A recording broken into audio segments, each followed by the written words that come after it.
What's up, guys? Welcome back to Tidal Gardens. So I am back here again with my friend Brandi. So this is Be the Fountain on Instagram. This little series I like to call Reef Receipts because it's always fun for me to ask for the receipts whenever anybody tells me anything about the Reef Aquarium hobby. And I'm like, okay, where did you hear that? What makes you think that's even true, right?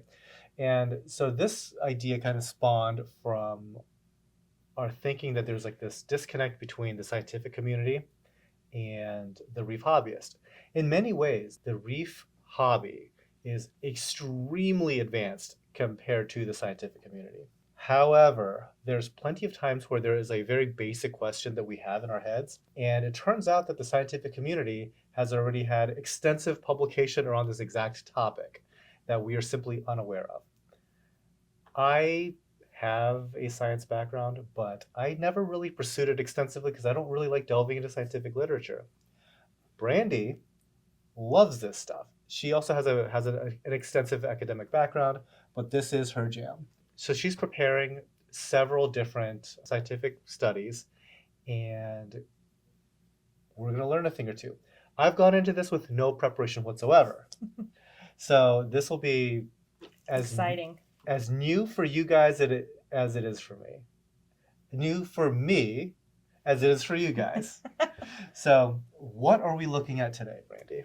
So this is a paper that I actually talked about a few months ago now. We went to Andrew Sandler's and we were both on a panel. I was on a panel about UV light. I was on a panel about chemistry of all things.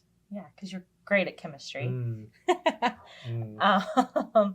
So I talked about a couple of papers while I was on that panel. And one of the things that I talked about was a meta-analysis that they did on UVB light. Okay, for the folks at home, what is a meta-analysis? So we're all like, I think everybody has an idea of what a study is, like an experiment. A meta-analysis is a study on studies. So like we're doing experimental measures using experiments. So like 50 different people had already done experiments on how UV interacts with stuff, and they're going to look at what's the similarities across all these different other studies. So the way you say that though makes it sound like it's a little bit of a summary. Okay. It's not a summary. So Okay. they're actually like taking the data that was collected from 168 different people and do new things with that data.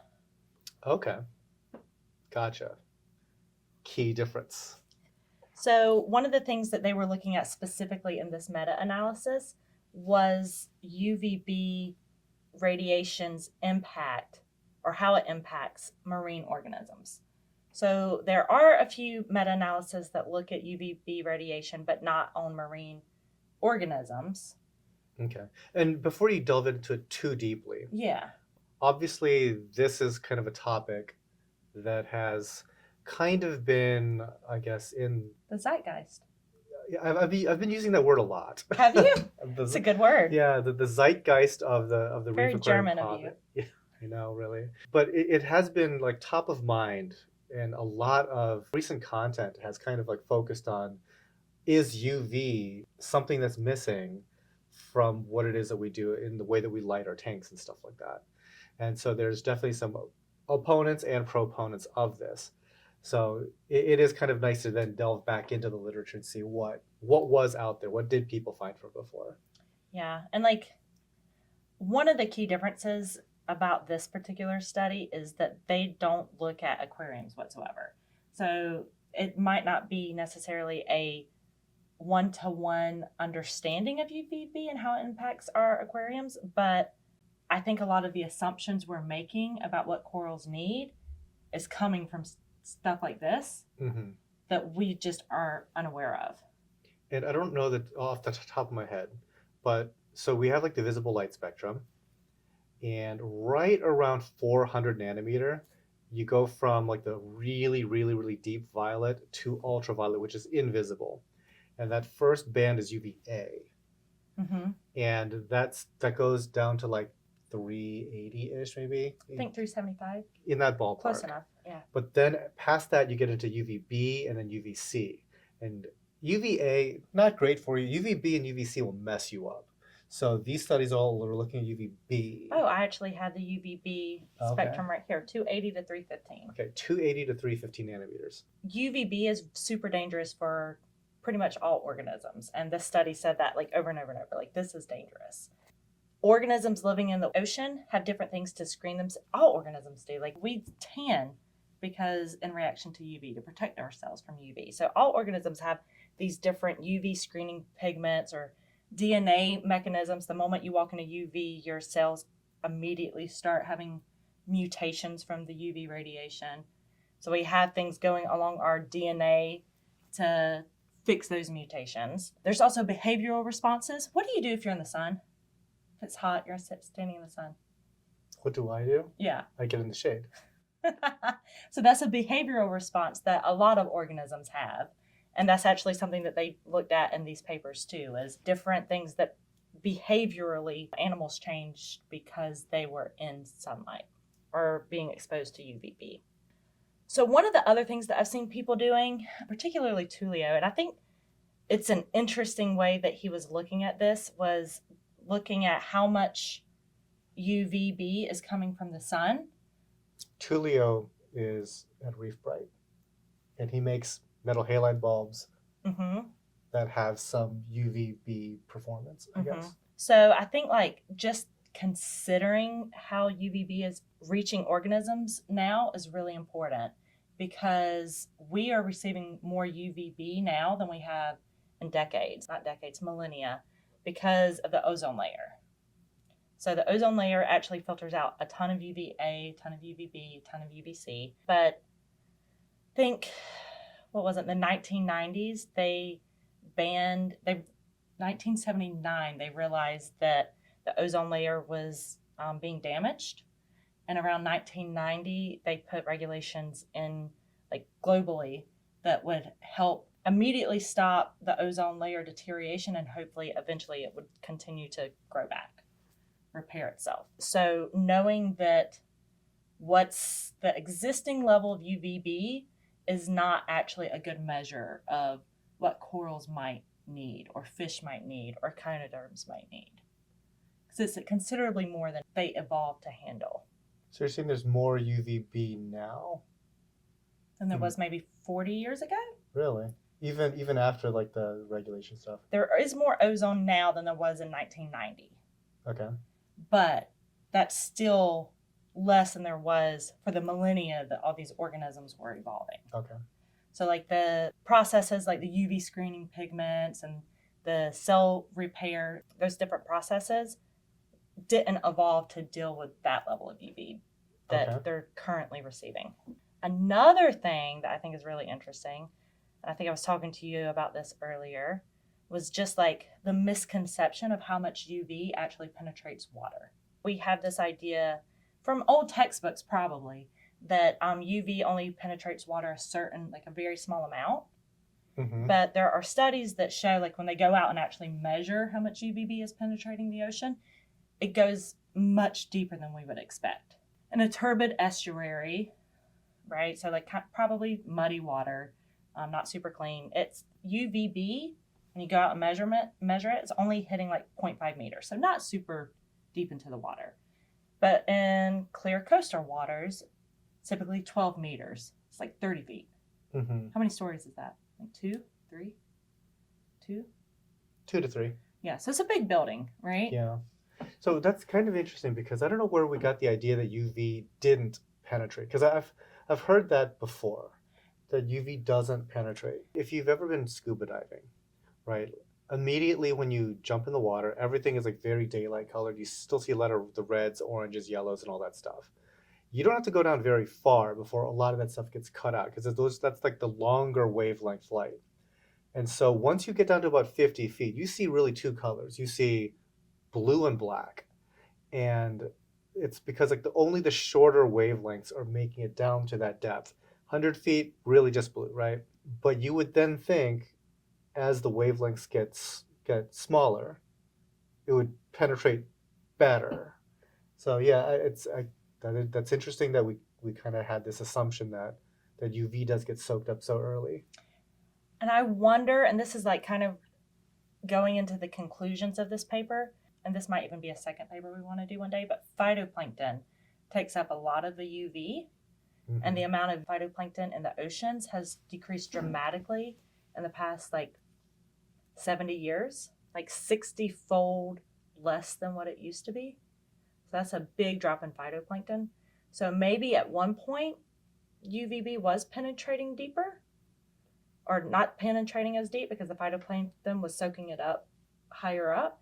But now that we don't have as much phytoplankton or chlorophyll who's collecting that energy, it's able to penetrate deeper. So maybe the misconception isn't a misconception. It's just that things have changed. But I don't know if that's true or not. That's just kind of what I was thinking. I mean, I guess you can never expect the ocean to have like crystal clear H2O and NaCl only water, right? You expect stuff to be there, but there's less of that stuff there these days, I guess. Yeah. And Yeah. open ocean, UVB, reaches 60 meters. So what's that, 120 feet? No, more No, than that.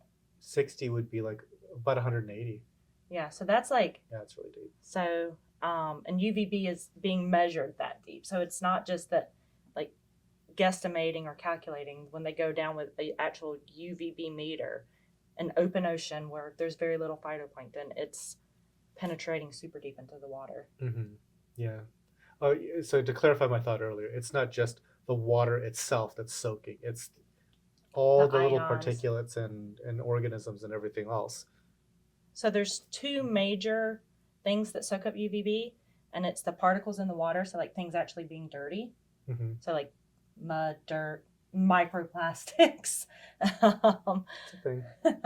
different ions, and then there's dissolved organic compounds.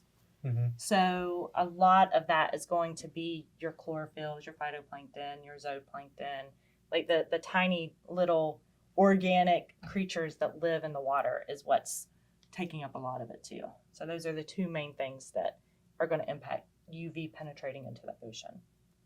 All right, so for this particular study, they did a massive search on August of 2011, and they found all the studies that talked about UVB and marine organisms. They only looked at organisms that were growing in the sun, so not tanks. I said that earlier, and they also threw out any studies that didn't give the conditions at ambient levels. So like, what is the UVB when we've not done anything to this organism? And then they also wanted to make sure that they either added or removed UVB. So 3 major parameters there. The reason why they wanted to make sure that a study had ambient radiation levels is because they had to actually standardize the data. So you can't just take 168 studies and throw them all together and analyze them the same way, because they all are going to collect data slightly differently. They're from different parts of the world, different hemispheres, different types of pollution, turbidity, different things going on, right? So they wanted a way to kind of standardize that by making a ratio between how much was added or removed of UVB and how much that organism was receiving normally. The next thing that they had to standardize was the effect ratio. And that was what's actually happening. Like, how much is an organism dying? Or how much is an organism growing? Are we seeing a huge increase in population? So like, these different factors were measured in very different ways, and they wanted to make sure that they standardized this so that way they weren't. This actually confused me. It took me a little while to figure this out, where maybe one study was measuring how many of the coral stayed alive, and the other study was measuring how much died. So they had to have some way to standardize that. In total of the 168 studies, there was 1,784 different experimental conditions, which is a huge number and is going to give us a very clear picture of what's going on. It is interesting because there's a big difference in the type of organisms being studied. The most common thing that they wanted to study was microalgae. So there's 429 studies on microalgae in this, just like the phytoplanktons and so forth. And things like tunicates and protists, viruses, and corals were actually some of the things that were studied the least. All right, so then they have this fun little chart So this chart is kind of like their null hypothesis. So they're saying that reducing UV should improve performance, increasing UV should decrease performance. So it should have a negative impact. So if you increase UV and you have improved performance, they wouldn't expect that. That is an unexpected result, yes. Right. And reducing UV but having an impacted, like more death, they wouldn't expect that. So this graph is also a little wonky because they took the log. This is a little in the weeds, but this is the type of statistical stuff you have to do to kind of literally standardize the data. So you can compare it. Yeah. Like otherwise, it's comparing apples and oranges. So we do something to make this data be similar. Yes, they're taking a log of those ratios. The paper we're going to be linking in the description below. So if you guys are really into this sort of thing, you can look this up for yourself. Read all the data and see all the papers, all 168 papers that they used to collect this data from. So this chart's a little wonky because a log is going to make things that are good be negative. Like you're going to get a negative number. And things that are bad, you're going to get a positive number just because the way the math works. So anytime you see the numbers decreasing for effect ratio, that's a good thing. Like you're seeing more growth, you're seeing less mortality. Anytime you see the numbers becoming more positive and bigger, that's a bad thing. Like more of the animals are dying, or you're not seeing as much growth, or whatever the measure is that they're looking at. So you kind of have to like think backwards when you're looking at this. Some of the other data that they collected was phyla. So they wanted to do it at the species level, but there wasn't enough organisms of each species to be able to actually study this at the species level. So they had to jump up a few levels to phyla. They also wanted to look at the difference between north and south hemispheres, because they had this idea that the more that organism is exposed to UV, maybe it develops more of a resistance to UV, so maybe it has better UV blocking pigments, so they wanted to test that. They wanted the ability to test that. They also looked at the years, I ended up giving them some interesting data, though I think their first study was in 1979, so the very first study on UVB impacts on marine organisms was 1979. There's only 5 or 6 that were before 1990. So it was something that the science community didn't seem to care about until 1990, and that was when they put in the laws for CFCs. So after 1990, you see this big spike in interest in UV. So those are chlorofluorocarbons that damage the ozone layer, so that renewed interest in this subject. Yeah, or not renewed it, just generated it, because there had not really been that much interest to begin with. They also looked at water depth. So something that some studies do, they don't actually go and measure UVB. Instead, there's a formula where they use an extinction coefficient to guesstimate how much UVB should be reaching a certain level of the ocean. And that extinction coefficient is different for every body of water, which makes sense because every body of water is going to have like different clarity and maybe more wave action or different things that are going to impact how much light can penetrate the water. They also looked at a bunch of different response traits, which kind of you have to do when you have 1,700 and however many studies they were looking at. So some of the studies looked at cellular respiration, UV screening processes, photosynthesis, respiration rates, behavioral patterns, like are fish moving deeper into the water to get away from the UV, and a bunch of other things. So there was a bunch of different data in 1,784 different studies that they had to figure out what to do with. They also looked at UV treatment. This was very simple. Did UVB, was it increased or was it decreased? And they did this in one of 2 ways. So for decreasing UVB, they would either take an organism and move it into deeper water, or they would put a UVB filter over it. So there's filters that actually exist that's going to prevent as much UV light reaching a spot. So that was how they decreased it. Ways that they increased it was they took the organism and moved it into shallower water, or they actually set up, and they said it was kind of convoluted how this was set up. They actually set up lights to increase the UVB that an organism was receiving. So because of that, they also looked at the light source.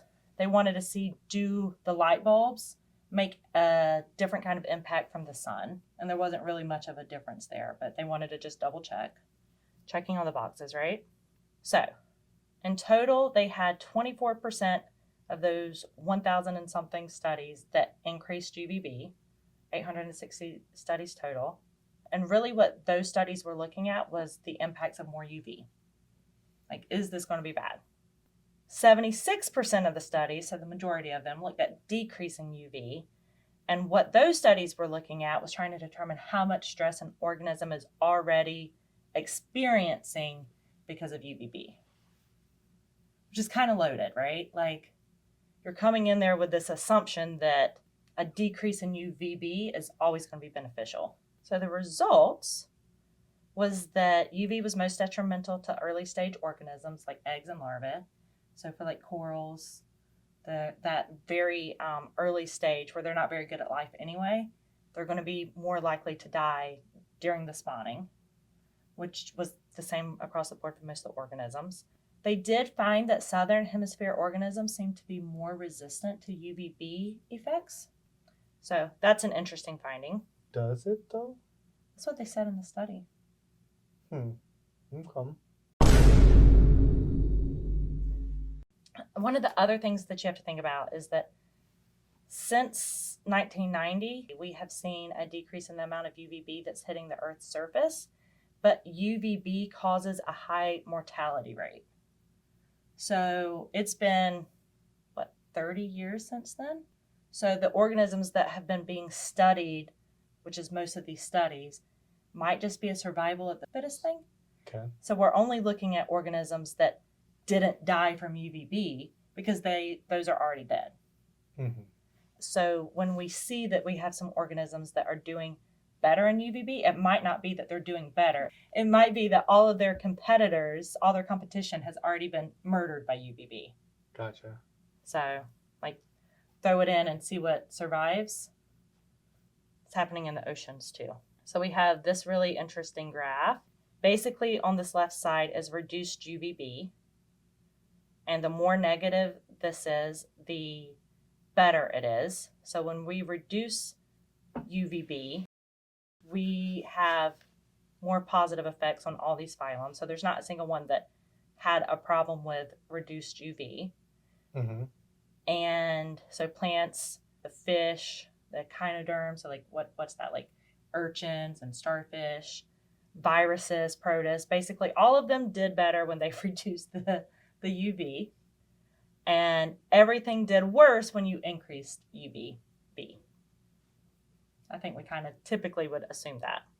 Then we have this graph. It's just a pretty graph. Says basically the same thing, but it also looks at this mortality rate and cellular responses like photosynthesis, demography, which is the study of population growth.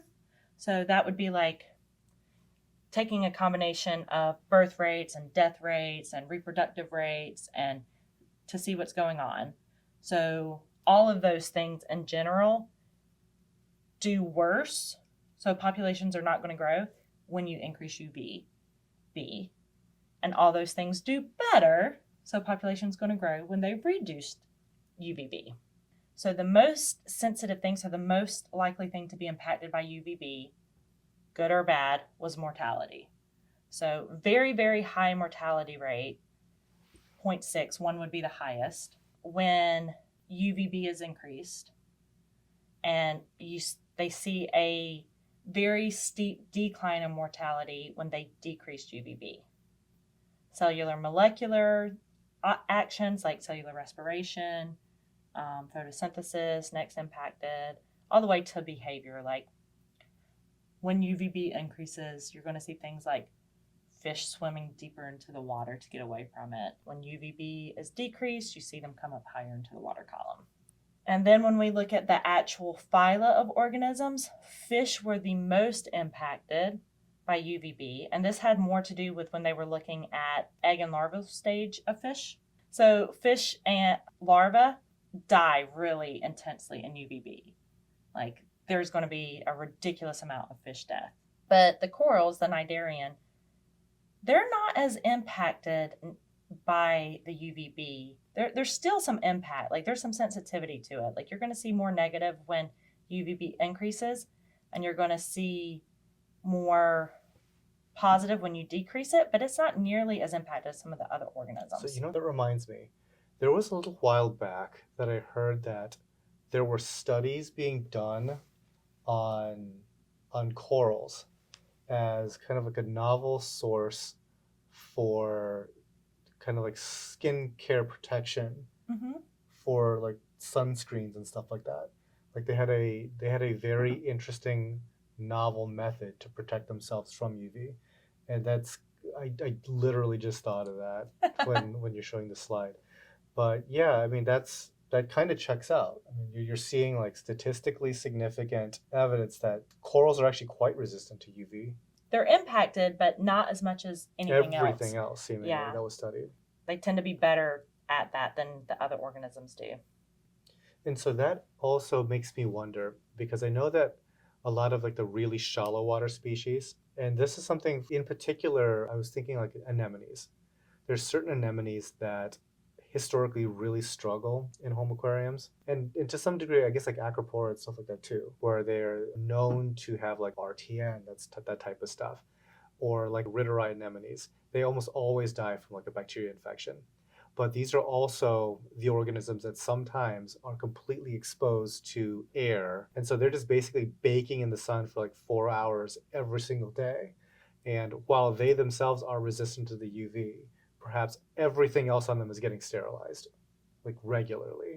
Because the viruses and protists and different microscopic organisms definitely are impacted, pretty sensitive to the UV also. So some of the limits that kind of, I mean, not that they had plenty of data, right? But there was only a few studies for protists and tunicates. So not sure how much we care about that, but it's something I wanted to point out. And they couldn't use studies unless it had data matched to the way they had decided to standardize.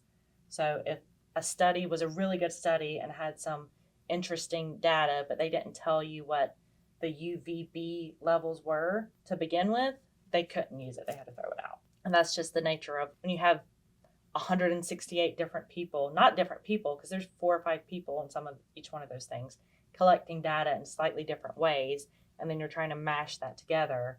You have to have some way to make them similar. So these were their conclusions. So I thought that this quote was a really super interesting one. There's been an emphasis on global warming, almost at the detriment of some of the secondary processes from global warming, like UV radiation. There's been a lot of studies on water temperature changes, eutrophication, ocean acidification, but nowhere near the level to looking at how UVB is actually impacting organisms. And you would think that it would be, because we know UVB causes cancers and other types of problematic issues. So it seems like something people should be looking at.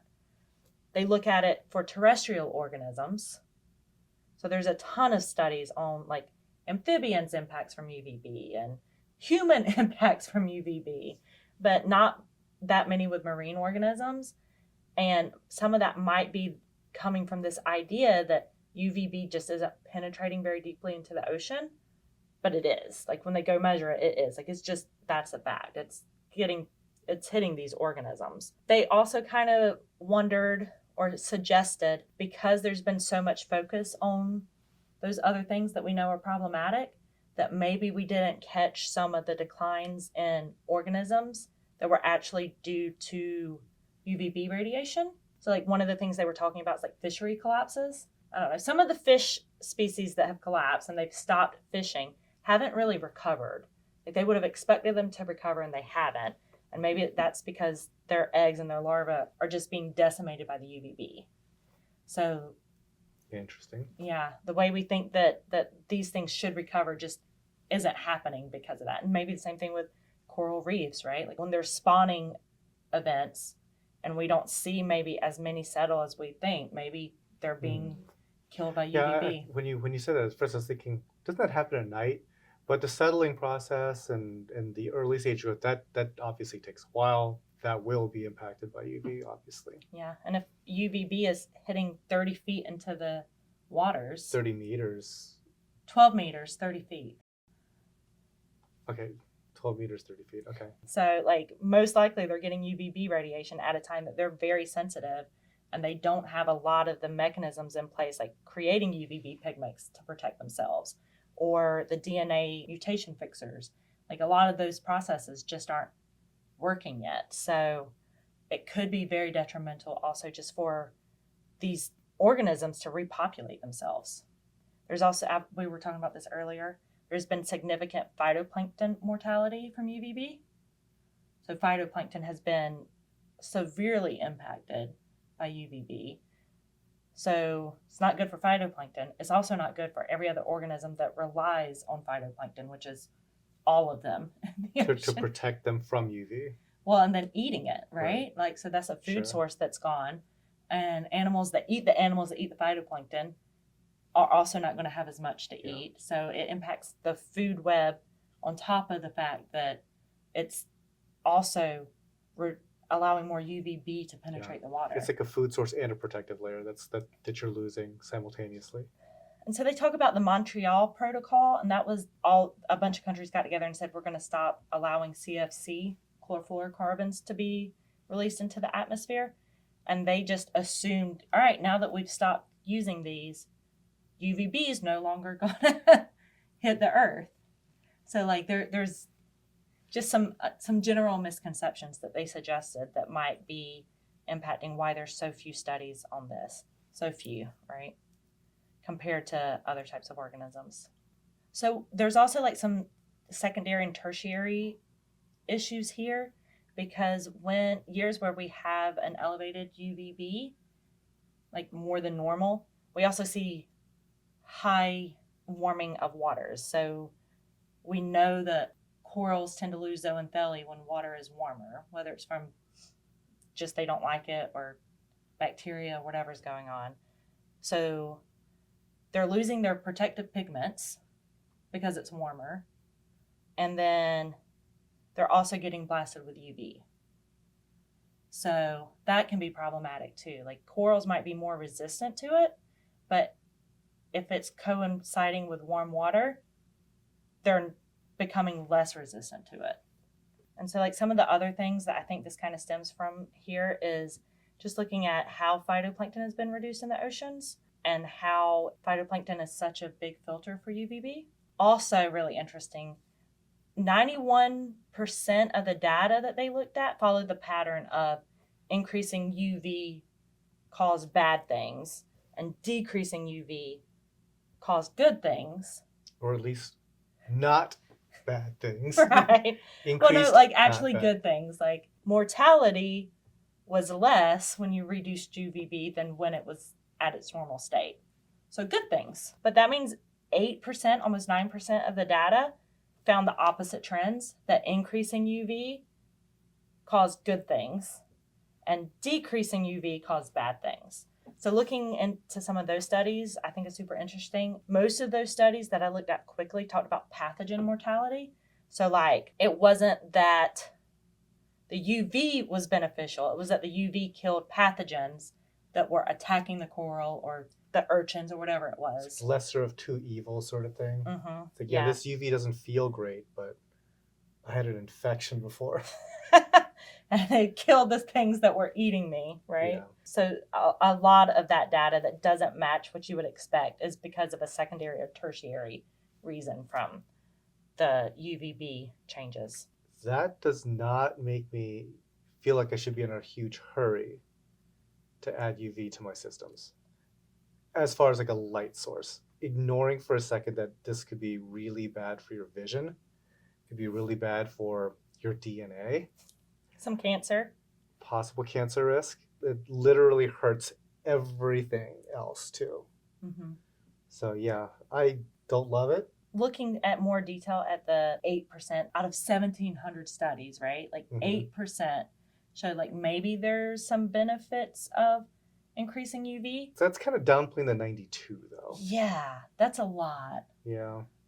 It's like Yeah. overwhelmingly, it's like, not great. And in these small pockets, there's, We have some outliers. yeah. Let's figure out what those outliers are before we decide like we want to make the decision based on outliers. Do you think it's a good study? This good meta study?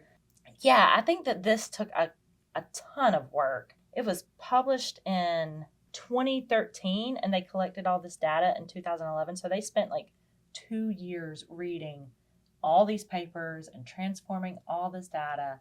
They were like up to their necks in information. The only thing I wasn't super happy about was some of the statistical analysis. I think I was telling you about this. I thought it was super funny. So this is really getting into the weeds for you guys that like know about experimental design. If you know what ANOVA is, if you know what a multiple regression is, you were saying there were some flaws to their... Yeah, it's not necessarily flaws. They just took things very literally. So what they were trying to do is build a model, a mathematical model. And they had a quote in there that made me laugh. And it said, as we added parameters to the model got better. And that's just how it works. If you add more data, you're always going to get a better model. So they included all the data without taking any out.